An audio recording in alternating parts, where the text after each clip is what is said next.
Back with Vince Vaughn. So, Vince, there are rumblings that you and Owen may do a sequel to Wedding Crashers. Any truth to that? Yeah, there is truth.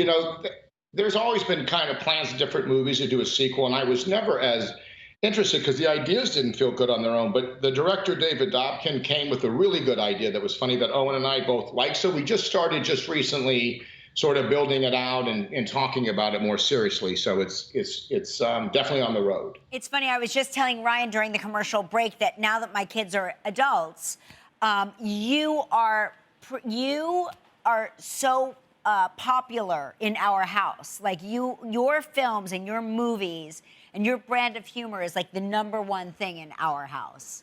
Well, that's very nice to hear. Thank you very much for giving them. Thank you. That's very nice to hear. What's the #1 brand of humor in your house? In my house, my daughter and son are both very funny. My son is more into scary movies and horror, which is confusing. And then my daughter likes kind of more comedy stuff, but they both like to joke around. I have not shown them any rated R comedies, but I'll share this with you, and this may be an experience you had.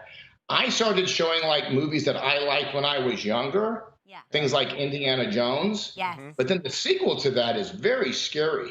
Yes. Yes. Right? There's people taking hearts out of people and possessions. I was not prepared for that moment. No, it's very scary.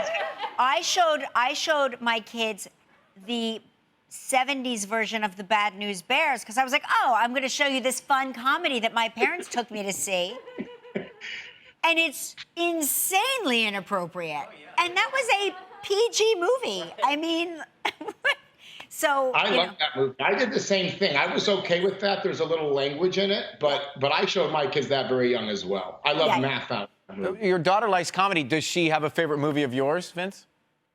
The only movie they've seen of mine is Dodgeball, and it was not my showing of them. But they saw that and they liked that. But I haven't shown them a lot of stuff. I don't really show them those kinds of that stuff later. I'll wait a little while on some of them. There'll be a time.